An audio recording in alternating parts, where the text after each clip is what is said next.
ఆంధ్రప్రదేశ్ రాష్ట్రంలో కొన్ని ప్రాంతాల్లో నకిలీ మద్యం తయారీ, విక్రయమయ్యే ఘటనల నేపథ్యంలో కూటమి ప్రభుత్వం ప్రజల ఆరోగ్య భద్రత కోసం సీరియస్గా అడుగులు వేస్తోంది.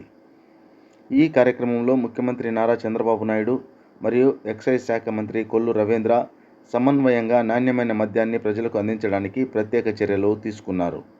రాష్ట్ర వ్యాప్తంగా మద్యం సీసాలపై QR కోడ్ను అమర్చడం ద్వారా కొనుగోలు సమయంలో వాస్తవ మద్యాన్ని తనిఖీ చేసుకోవచ్చు. QR కోడ్ స్కాన్ చేయడం ద్వారా నకిలీ మద్యాన్ని సులభంగా గుర్తించవచ్చు. మంత్రి ఆనం మాట్లాడుతూ, నకిలీ మద్యం తాగి అనేక మంది ప్రాణాలు కోల్పోయిన దుర్ఘటనలు రాష్ట్రంలో చోటు చేసుకున్నాయని, వాటిని అరికట్టడం కూటమి ప్రభుత్వ ప్రధాన లక్ష్యమని పేర్కొన్నారు. QR కోడ్ ద్వారా వినియోగదారులు నాణ్యమైన ఉత్పత్తిని ఎంచుకోవచ్చని, అనవసర ప్రమాదాలను నివారించవచ్చని అన్నారు. సామాన్య ప్రజలు ఆరోగ్యాన్ని కాపాడటం ప్రధాన విధానం కాబట్టి ఈ విధమైన సాంకేతిక పరిష్కారం అందుబాటులోకి తీసుకువచ్చామని ఆయన చెప్పారు. ప్రజలకు నకిలీ మద్యం తగలకుండా భద్రతా చర్యలతో పాటు ఎక్సైజ్ అధికారుల ద్వారా పర్యవేక్షణ కూడా పెంచబడుతుందని, ప్రజలు మద్యం కొనుగోలు చేసే ముందు QR కోడ్ స్కాన్ చేయడం ద్వారా నాణ్యతను తనిఖీ చేయవలసిందిగా మంత్రి ఆనం సూచించారు. కూటమి ప్రభుత్వం సామాన్య పౌరుల ఆరోగ్యాన్ని రక్షించడంలోనూ, నకిలీ మద్యం నియంత్రించడంలోనూ శ్రద్ధ చూపుతూ ముందడుగు వేస్తోందని కొనియాడారు. ఇటీవల ఆంధ్రప్రదేశ్ రాష్ట్రంలో కొన్ని ప్రాంతాల్లో నకిలీ మద్యం తయారు చేయడం, నకిలీ మద్యాన్ని సామాన్య ప్రజలకి అందుబాటులో పెట్టడం, ఇలాంటి కార్యక్రమాలు జరుగుతూ ఉన్నాయి. వాటిని మనం అరికట్టాలి. నాణ్యమైన మద్యాన్ని ఇవ్వాలి.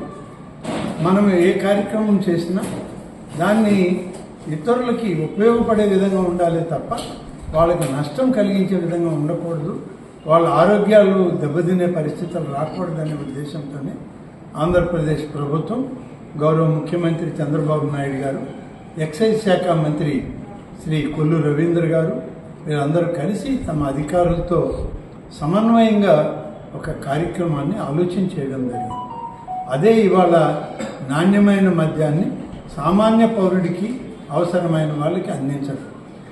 ఇటు ప్రభుత్వం పరిశీలించి నాణ్యమైన మద్యం షాపుల్లో దొరుకుతుందా లేదా అనేది చూడటమే కాదు, షాపు వాళ్ళు కూడా, ఏ షాపులు అయితే ఉందో ఆ షాపు వాళ్ళు కూడా ఇది నాణ్యమైందా కాదా అని తెలుసుకోవడానికి, అలాగే కొనుగోలు చేసేటువంటి మద్యం షాపుల దగ్గరికి వెళ్ళి కొనుగోలు చేసేటువంటి పౌరులు కూడా ఇది నాణ్యమైనటువంటి మద్యం అని చెప్పి సరిచూసుకోవడానికి రాష్ట్ర ప్రభుత్వం ఎక్సైజ్ శాఖ ఒక కొత్త విధానాన్ని రూపొందించింది. దానికి బార్కోడ్ పెట్టింది. సురక్షితమైనటువంటి విధానంలో ఈ యొక్క ప్రయోగం జరగాలి అనేటువంటిది ఈరోజు ప్రభుత్వం యొక్క ఉద్దేశం. కాబట్టి సామాన్య పౌరుల యొక్క ఆరోగ్యాన్ని కాపాడేటువంటి లక్ష్యంలో ఈ కల్తీ మద్యం లేకుంటే మరొక రకమైనటువంటిది ప్రైవేటు వ్యక్తులు ఎవరో స్మగ్లర్లు ఇటువంటి వాడు తీసుకొచ్చి అమ్మేటువంటి దానివల్ల మన రాష్ట్రంలో మద్య తాగేటువంటి వాళ్ళకి ఇబ్బందులు కలగకూడదని ఈ ప్రయత్నం అంతా జరుగుతుంది. ఈ ప్రయత్నాన్ని ఉపయోగపెట్టుకోవడానికి ప్రతి ఒక్కరు కూడా ఈ బార్కోడ్ మీద కానీ మనం ఫోకస్ చేస్తే 2 సెకండ్ల లోపల ఆ బాటిల్లో ఉన్న మద్యం మంచిదా కాదా, సురక్షితమైందా కాదా అని తెలిసిపోతుంది. అది కొనుగోలు చేసేటప్పుడే తీసుకుంటే అటు వినియోగదారుడికి ఉపయోగం ఉంటుంది, అమ్మకం చేసేటువంటి షాప్ యజమానులకు కూడా ఇది ఉపయోగంగా ఉంటుంది. అందుకని ప్రజల యొక్క ఆరోగ్య భద్రత కోసం ఈ ఏర్పాట్లన్నీ చేసే క్రమంలో ఎక్సైజ్ శాఖ ఈ కార్యక్రమాన్ని రూపొందించింది.